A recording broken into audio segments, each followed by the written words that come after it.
नोरमा group, जो सोचता है वो करता है। आपके अपने सपनों का आशियाना।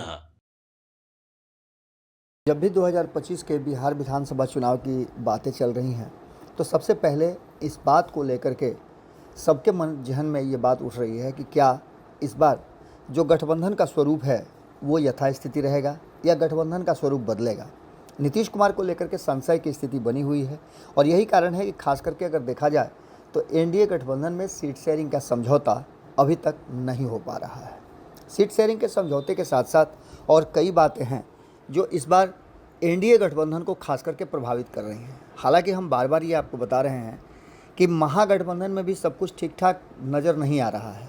हालांकि दिखाने की कोशिश तो ज़रूर हो रही है, लेकिन जब आज राहुल गांधी आएंगे, राहुल गांधी के आगमन के साथ साथ क्या उनकी मुलाकात महागठबंधन के घटक दल के नेताओं से होगी, क्या लालू प्रसाद बिहार आ गए हैं उनसे मिलेंगे, तेजस्वी यादव से उनकी मुलाकात होगी, इन सभी बातों पर हमारी नज़र बनी रहेगी। लेकिन सबसे बड़ी बात जो आज हम आपसे बताने आए हैं वो ये है कि बिहार में चुनाव से पहले जो बातें साफ साफ नज़र आ रही हैं उनमें से एक बड़ी महत्वपूर्ण बात है कि तेजस्वी, नीतीश और भाजपा 2025 में आखिर कौन बनाएगा सरकार, और सरकार बनाने के लिए जो चीज़ें चाहिए, जो वोट बैंक चाहिए या जो सीट चाहिए 122 का, वो सीट किस खेमे को आएगा या फिर इस बार हंग असेंबली होगी। लगातार हम, चाहे वो पंचनामा हो, भारत लाइव हो या अन्य विश्लेषण के माध्यम से हम आपको बताते आ रहे हैं। बिहार के विधानसभा चुनाव को लेकर के सत्ताधारी जनतांत्रिक गठबंधन बहुत पुराना गठबंधन है जिसे एनडीए हम कहते हैं, और विपक्षी महागठबंधन, दोनों ही गठबंधन में घटक दलों के बीच गांठें खुलने का नाम नहीं ले रही हैं। पूरी मजबूती के साथ ये गांठ बन चुकी है और जैसे जैसे चुनाव नज़दीक आता जा रहा है और ज़्यादा जो अंधेरा है वो बढ़ता जा रहा है। लगता यही था कि जैसे जैसे सब कुछ ठीक ठाक हो जाएगा तो चीज़ें बदल जाएंगी और चुनाव की तैयारियां इस बार पहले शुरू हो जाएंगी। क्योंकि आपको पता है देश भर में एकमात्र बिहार ऐसा राज्य है जहां इस वर्ष चुनाव होने हैं। इसको लेकर के भी पूरी ताकत हर दल बिहार में झोंक रहे हैं। लेकिन इन सब के बावजूद जो आंकड़े बता रहे हैं और जिस तरह की परिस्थितियां बनी हैं वो साफ साफ इशारा कर रही हैं, चिक चिक करके कह रही है कि गठबंधन के बीच सीट शेयरिंग का समझौता बड़ा ही टेढ़ा खीर हो गया है और ऐसी स्थिति में कई तरह की परिवर्तन होने की संभावनाएं बढ़ती हुई दिखाई दे रही हैं। लेकिन इसके साथ साथ एक और बड़ी बात है कि वोट बैंक को लेकर के भी अब चर्चाएं तेज हो गई हैं। खास करके अगर देखा जाए तो जिस तरह पिछली बार चिराग पासवान और उपेंद्र कुशवाहा के अलग अलग लड़ने से दोनों ही गठबंधन को मिला जुला करके आप कहिए तो वो स्थिति हो गई थी कि सरकार बनाने की मशक्क़तें करनी पड़ी थी। हालांकि एनडीए गठबंधन 125 के आंकड़े तक पहुंच गया था। इसमें भी बहुत जोड़ तोड़ हुआ था और 3 इसमें अलग अलग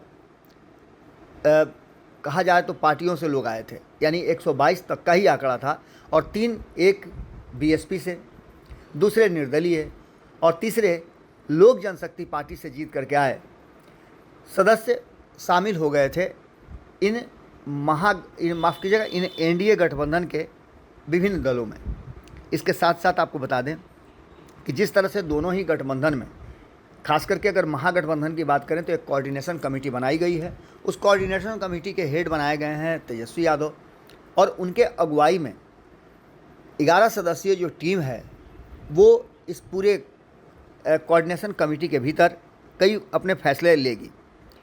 विपक्षी ने तो अपनी गठबंधन में कोऑर्डिनेशन कमेटी बना ली, लेकिन अभी तक एनडीए गठबंधन में किसी कोऑर्डिनेशन कमेटी की दूर दूर तक कोई भी सुगबुगाहट नज़र नहीं आ रही है। भारतीय जनता पार्टी केंद्र में डोमिनेट कर रही है तो नीतीश कुमार बिहार में डोमिनेट कर रहे हैं और बड़े भाई की भूमिका में वो काम कर रहे हैं। ऐसी स्थिति में एक बात तो साफ नज़र आ रहा है कि सीट शेयरिंग के समझौते के लिए सभी तैयारी कर रहे हैं, लेकिन उससे भी बड़ी बात है कि आधा दर्जन ऐसे नेता हैं जो इस बार के चुनाव को काफ़ी प्रभावित करेंगे और ये जो क्षेत्रीय दल हैं या फिर इनको कह लीजिए आपकी नए और जातीय दल हैं, ये सभी मिल करके इस बार के चुनाव को बहुत ज़बरदस्त ढंग से प्रभावित भी करेंगे और ये भी तय करेंगे कि सरकार किसकी बनेगी। सबसे बड़ा ट्विस्ट अभी आना बाकी है, क्योंकि इन दलों को कमज़ोर आंकने की गलती करना दोनों ही गठबंधन के लिए बहुत भारी पड़ेगा। इनमें से जब बात हम करते हैं तो सबसे पहले और सबसे ज़्यादा प्रभावित करने वाले 2020 में चिराग पासवान की बात ज़रूरी हो जाती है। चिराग पासवान अपनी पार्टी अलग कर चुके हैं। पशुपति कुमार पारस की बगावत के बाद चिराग पासवान ने लोक जनशक्ति पार्टी रामविलास नाम से अपनी पार्टी बनाई, जिसकी मान्यता मिली, और चिराग की पार्टी सत्ताधारी एनडीए में शामिल है और वह खुद अपनी पार्टी को केंद्र में और केंद्रीय कोटे से एक मंत्री भी बने हुए हैं। इससे पहले जैसा कि आपको जानकारी मिली होगी कि 2020 में जो कुछ भी हुआ उसको लेकर के 2021 में उनकी पार्टी दो फाड़ में बट गई थी। इन सभी बातों को लेकर के अब चर्चा उस समय से शुरू हो गई थी कि आखिर दलितों का वोट और एलजेपी वास्तविक कौन, क्या राष्ट्रीय लोक जनशक्ति पार्टी या फिर लोक जनशक्ति पार्टी रामविलास। दोनों पार्टियों को लेकर के जब उनके बेस वोट की बात हुई तो कहीं ना कहीं आगे निकल गए चिराग पासवान। उन्होंने कई बार भारतीय जनता पार्टी का साथ दिया, जिसकी चर्चा हम पहले भी कर चुके हैं। और दलित पासवान वोट बैंक को लेकर के जो भारतीय जनता पार्टी बार बार पशुपति कुमार पारस पर भरोसा करती थी और उनके 5 सांसदों पे, वो पूरी तरह से फेल साबित हुई। कभी भी वो वोट बैंक को ट्रांसफ़र कराने में सफल नहीं हुए 4 सालों में।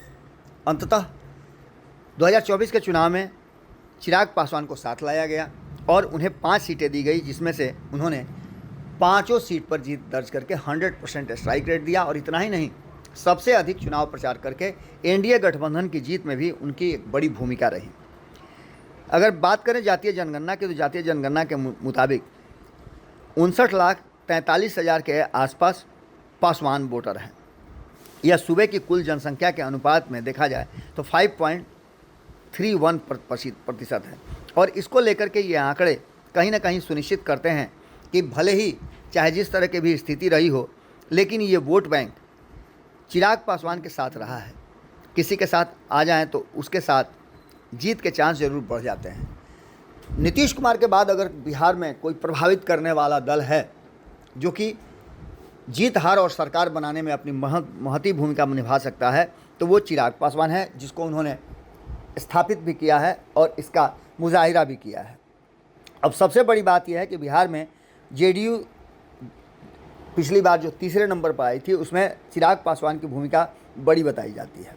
यही कारण है कि चिराग पासवान को लेकर के नीतीश कुमार भी काफ़ी, कहा जाता है तो संजीदा हैं इस बार, और चाहते हैं कि वो किसी भी हाल में हिस्सा बने रहें।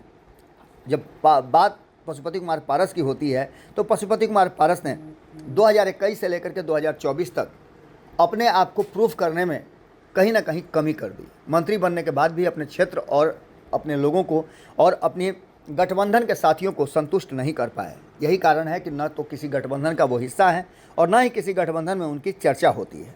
इसके अलावा अगर बात हम करें तो सबसे बड़ी भूमिका मुकेश सहनी की है। मुकेश सहनी के पास भी उनके अनुसार अगर कहा जाए तो 10% से ज़्यादा उनका वोट बैंक है। नोनिया, बिंद, मलाह सभी मिला करके जो उनका आंकड़ा है वो अच्छा खासा है और इसको लेकर के वो प्रभावित भी करते हैं। 2020 के विधानसभा चुनाव और सरकार बनने की बात कहें तो सरकार के एक अहम हिस्सा के रूप में उनकी 4 सीटें थी। अगर वो नहीं होते तो सरकार बनना भी मुश्किल हो जाता, क्योंकि आपको पता है कि एनडीए गठबंधन में मात्र 125 विधायक के दम पर सरकार बनी थी, जिसका 4 विधायक वीआईपी यानी मुकेश सहनी के पास था। मुकेश सहनी सीधे तौर पे आप समझ सकते हैं कि कितना अहमियत रखते थे उस सरकार के लिए। 122 का आंकड़ा पूरा करने के लिए मुकेश सहनी के 4 विधायकों का होना अति आवश्यक था। इसके बाद अगर हम बात करते हैं तो बात एक और निकल जाती है और इसमें इस बार नए लोगों की भी भूमिका महत्वपूर्ण होने जा रही है। लेकिन इसके साथ साथ आपको बताएं कि इसके अलावे जो उपेंद्र कुशवाहा हैं उनकी भी पार्टी और दूसरी तरफ जीतन राम मांझी की पार्टी भी काफ़ी कुछ महत्वपूर्ण भूमिका निभाती है। 4 विधायक उनके भी जीत करके आए थे पिछली बार, और वो भी अगर एनडीए गठबंधन से बाहर हो गए रहते, जैसा कि उनको ऑफर भी मिला था महागठबंधन से, लेकिन उन्होंने एनडीए गठबंधन के साथ रहना ही बेहतर समझा और उसके साथ वो जुड़े रहे। आपको बता दें कि जीतन राम मांझी ने भले ही वो बाद में फिर महागठबंधन जब वापस आए नीतीश कुमार, तो वो महागठबंधन में उनके साथ वापस आ गए थे, लेकिन जल्दी ही उन्हें पता चल गया और उन्होंने तुरंत पाला बदला और नीतीश कुमार के महागठबंधन में रहते ही वो एनडीए गठबंधन की तरफ स्विच कर गए थे। यानी सीधी तौर पे ये कहा जा सकता है कि उनकी आस्था भी महागठबंधन नहीं बल्कि एनडीए की तरफ थी और इस बार के चुनाव में उनकी भी भूमिका बड़ी हो सकती है, क्योंकि उन्होंने ज़्यादा सीट पर लड़ने की भी बात की है। एक तरफ चिराग पासवान जो 30 से अधिक सीटों पर चुनाव लड़ना चाहते हैं, मुकेश सहनी जो बार बार आपने देखा होगा कि मुकेश सहनी के साथ साथ उनकी पार्टी के जो सीनियर लीडर हैं संजीव मिश्रा, पार्टी के राष्ट्रीय उपाध्यक्ष भी हैं, उन्होंने लगातार इस बात पर दावा किया है कि वो 60 से कम सीटों पर नहीं लड़ेंगे, उससे कम में समझौता नहीं करेंगे, क्योंकि उनकी जो भूमिका है और उनके वोट बैंक है वो इस बात की तरफ इशारा करते हैं, उनकी क्षमता है कि वो 60 सीटों पर चुनाव लड़ करके जीत कर सरकार बनने में अहम भूमिका निभाएं। इन सारी बातों को लेकर के जब बात होती है जीतन राम मांझी की, तो वो भी इस बार 20 से कम सीटों पर लड़ने के लिए तैयार नहीं है। एक और शख्स जिनकी चर्चा हम कर रहे थे, उपेंद्र कुशवाहा, उन्होंने भी 2020 से लेकर के 2015 की बात करें, 2015 में उन्होंने अपनी पार्टी बनाई थी, 2014 में ही बनाई थी, जिसके आधार पर वो लोकसभा चुनाव लड़े थे एनडीए गठबंधन से। 2015 का चुनाव भी लड़े, 2019 में वो अलग हो गए थे और महागठबंधन के साथ चुनाव लड़े, लेकिन 2020 में उन्होंने अपना ही एक गठबंधन बनाया था जिसके मुख्यमंत्री का चेहरा वो थे ग्रैंड अलायंस। उस ग्रैंड अलायंस ने 6 सीटें जीती थी, जिसमें से भले ही उपेंद्र कुशवाहा को एक भी सीट नहीं मिली हो, लेकिन AIMIM जो कि एक अहम भूमिका निभाने वाली है इस बार भी चुनाव में, और वैसे ही बार बार बिहार की तरफ इशारा कर रहे हैं और बिहार में आकर वो सीधे तेजस्वी यादव को तो चैलेंज ही कर दिए हैं कि उन्होंने उनके विधायक चुराए थे और ऐसी स्थिति में इस बार उनको वो औकात बताएंगे। 50 सीटों पर चुनाव लड़ने का उन्होंने भी दावा कर दिया है, जिसमें से 2 उम्मीदवार तो उन्होंने आज के डेट ही फाइनल करके उतार भी दिया है और उनका मानना यह है कि 25 से अधिक, इस बार 5 और 6 नहीं बल्कि 25 सीटें वो जीतेंगे। अब देखना होगा कि उनकी भूमिका क्या होती है, लेकिन एक बात तो तय है कि कई तरह की परिस्थितियां बनी हैं, उन परिस्थितियों में उनकी भूमिका बड़ी होती हुई नज़र आ रही है। बात इतना ही नहीं है, इन सब के अलावा बात हम प्रशांत किशोर और IP गुप्ता का भी जरूर करेंगे। ये दोनों नई पार्टी बना करके मैदान में उतरे हैं। हालांकि पार्टी तो उपेंद्र कुशवाहा की भी नई है, क्योंकि पुरानी पार्टी का उन्होंने विलय कर लिया था 2021 में RLSP का जदयू में। उसके बाद वो 2 बार अपनी पार्टी बनाए, अंतिम में उनकी RLA राष्ट्रीय लोक मोर्चा अब पूरी तरह से चुनावी मैदान में 2024 में भी उतर चुकी है। हालांकि उन्हें सफलता तो नहीं मिली, लेकिन पार्टी और उनके व्यक्तिगत जनाधार को लेकर के वो आज भी मैदान में बहुत मजबूती के साथ डटे हुए हैं। उनका भी इच्छा है कि वो कम से कम 20 सीटों पर चुनाव लड़े, उससे अधिक पर ही उनकी इच्छा है। ऐसी स्थिति में आपको सबसे पहले हम बात करते हैं प्रशांत किशोर की। प्रशांत किशोर ने अपनी पार्टी बनाई, 243 सीटों पर लड़ने के लिए वो पूरा दावा कर चुके हैं और लगातार आपने देखा होगा कि बिहार में अलग अलग जातीय समूह और जातीय जनगणना के आधार पर उन्होंने सीट बंटवारे की भी बात कही है। इतना ही नहीं, उन्होंने ये भी बात कहा है कि जो सबसे बड़ा वर्ग है अति पिछड़ा या फिर दलित, उसका वो मुख्यमंत्री का चेहरा घोषित करेंगे। उन्होंने खुद को मुख्यमंत्री के चेहरा से अलग रखा है और इन सभी बातों के साथ साथ जिस तरह की उनकी तैयारी है, कड़ी टक्कर देने की स्थिति में वो सामने खड़े हैं। इस बार के चुनाव में सरकार किसकी बनेगी, इसका फैसला करने वालों में प्रशांत किशोर की भूमिका भी अहम हो सकती है। बात यही नहीं है, प्रशांत किशोर की तैयारियां, प्रशांत किशोर का काम करने का तरीका और प्रशांत किशोर का एक चुनावी स्ट्रेटजिस्ट होना इस बात की तरफ इशारा करता है कि वो अपने लिए जब काम करेंगे तो बेहतर विकल्प के साथ और बेहतर तैयारियों के साथ काम करेंगे। चुनाव आने दीजिए, उनका भी पता चल जाएगा कि कितने पानी में है। लेकिन एक बात तो ज़रूर है कि 2025 में बनने वाली सरकार में इनकी भूमिका बहुत अहम होगी और जीत हार के फैसलों में इनका एक बड़ा हिस्सा होगा। लेकिन सबसे ज़्यादा जो चर्चा है वो है IP गुप्ता की। इंडियन इनकलाब पार्टी के प्रमुख IP गुप्ता पूरी तरह से, जिस तरह से आपने देखा होगा कि राष्ट्रीय जनता दल में इफ एंड बट जैसी कोई बात नहीं है, वैसे ही IP गुप्ता की पार्टी और उनके समाज में IP गुप्ता को अपना नेता मान लिया गया है और उनके हर फैसले के साथ पार्टी खड़ी नज़र आ रही है। आपको बता दें कि उनके समाज के लोगों ने उन्हें अपना एक तरह से समझिए तो आइकॉन मान लिया है और उन्होंने समाज के लिए बहुत कुछ सेक्रीफाइस भी किया है। अपने व्यवसाय से लेकर के अपने परिवार और अन्य चीज़ों को भी उन्होंने स्टेक पर रख दिया है। इन सब के बावजूद उन्होंने कल ही जिस तरह से घोषणा कर दी 184 सीटों पर चुनाव में लगभग 140 से ज़्यादा सीटों पर चुनाव लड़ने की, और इसके अलावे ये उनकी पहली लिस्ट थी। उन्होंने जैसा कि बताया आगे वो और भी लिस्ट जारी कर सकते हैं। कई ऐसे क्षेत्र हैं जहां उन्होंने साफ कर दिया है कि 15,000 से लेकर के 80,000 के बीच जहां उनके वोटर हैं उनके समाज के, उन क्षेत्रों में वो चुनाव लड़ेंगे और वहां अपनी भूमिका स्पष्ट करेंगे। यानी सीधी तौर पे आप समझ सकते हैं कि उन्होंने भी एक बड़ा हिस्सा इस बार के चुनाव में अपने लिए निश्चित कर लिया है। उनके समाज के लोगों का समर्थन उनके साथ बहुत मजबूती के साथ है और ऐसी स्थिति में ये बात स्पष्ट रूप से निकल करके सामने आ रही है कि आईपी गुप्ता भी इस बार के चुनाव में दोनों ही गठबंधन के लिए मुश्किलें पैदा करेंगे और जीत हार का फैसला वो खुद करेंगे। जहां पिछली बार 2020 के चुनाव को हम बहुत गंभीरता से देखते हैं तो हार जीत का अंतर मात्र 20,000 वोटों का था, उससे भी कम का था, लगभग 10 से 12,000 वोटों का था। और इन 10-12,000 वोटों को अगर हम जोड़ लेते हैं कि पांचों दल एक साथ हैं तो एनडीए बहुत मजबूत है, 6 दल महागठबंधन में तो बहुत मजबूत है। लेकिन इस बार न तो आईपी गुप्ता उनके साथ हैं और न ही प्रशांत किशोर पहले की तरह इस बार चुनावी मैदान से बाहर है। प्रशांत किशोर भी चुनावी मैदान में है और आईपी गुप्ता भी चुनावी मैदान में है। इसके अलावे अन्य कई छोटी छोटी पार्टियां हैं जिनका भी जिक्र करना ज़रूरी है। उनका भी कहीं ना कहीं 1,000 से लेकर के 20,000 तक वोटों का सिलसिला रहा है और वो अपने वोट इकट्ठा करते रहे हैं। तो ऐसी स्थिति में जैसा कि आपको हमने रिकॉर्ड में बताया भी कि लगभग 100 के आसपास ऐसी सीटें हैं जिस पर हार जीत का आंकड़ा जो है वो 1 वोट से लेकर के और लगभग 10,000 से 15,000 वोटों तक का रहा है। ऐसी स्थिति में आप अच्छी तरह से समझ सकते हैं कि इन सीटों पर यदि आईपी गुप्ता और प्रशांत किशोर सहित जो छोटे छोटे दल हैं वो अगर चुनाव लड़ते हैं तो ऐसी स्थिति में दोनों ही गठबंधन के वोट बैंक में बड़ी सेंधमारी होगी और आंकड़े बदल सकते हैं। ऐसी स्थिति में इस बार के चुनाव में एक बड़ा ट्विस्ट सरकार बनाने में अभी बाकी है। ये ट्विस्ट तब समझ में आएगा जब सीट शेयरिंग का समझौता होगा, गठबंधन का स्वरूप बन जाएगा और ये तय हो जाएगा कि अब इसी फॉर्मेट में चुनाव होना है और इसी फॉर्मेट में अलग अलग गठबंधन और राजनीतिक दल रहेंगे।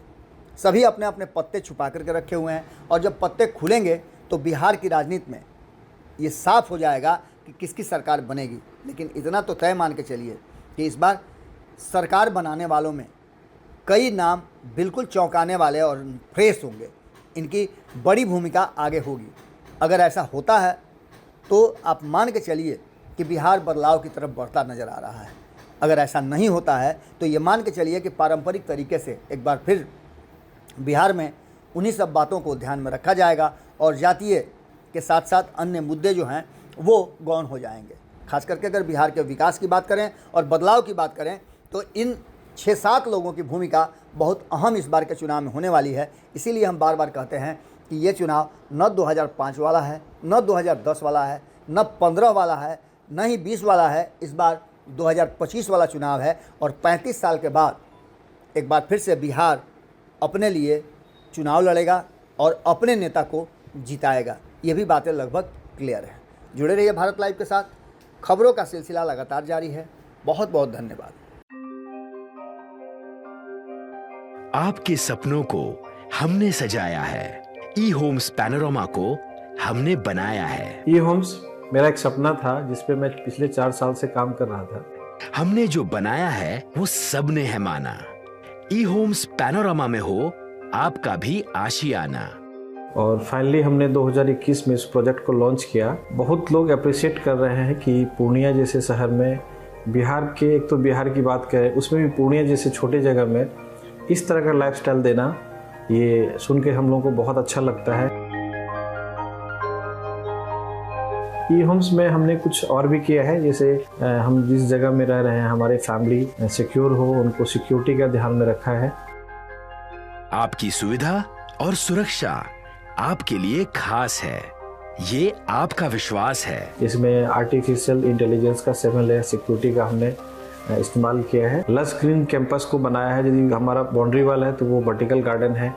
ये जितनी भी फैसिलिटी होता है एक इंटरनेशनल टाउनशिप में, ई होम्स है, ये हम लोग विश्वास नहीं कर पा रहे हैं। जो भी हमारे मित्र दोस्त या जो भी हमारे बाहर के बाहर आते हैं तो हम लोगों को बहुत अच्छा सुनने को मिलता है और बहुत अच्छा क्रेडिट मिल रहा है। वो सारा हमने सिर्फ एक बिल्डिंग नहीं बनाया, हमने एक बहुत अच्छा लाइफस्टाइल दिया ई होम्स में, और मेरा एक सपना था जिसको मैं आज फुलफिल होते हुए देख पा रहा हूँ। ये आपका आवास है। ई होम्स पैनोरामा में अब आपका निवास है। E Homes Panorama, luxurious lifestyle redefined. Panorama group, जो सोचता है वो करता है। अगर ये वीडियो पसंद आई और वह बिहार के राजनीति और बिहारियत से सरोकार रखेनी तो सब्सक्राइब बटन दबा के चैनल के सब्सक्राइब कर ली। ओजे एगो घंटी बा, ओकरा बटन दबा देला से कुल सटीक और मारक खबर रुआ मुफ्त में मिल जाई। अगर रुआ पत्रकारिता के हमनी के नया प्रयोग में सहयोग कर चाहतानी तो ज्वाइन बटन दबा दी। पेटीएम नंबर नोट कर ली 9386816700।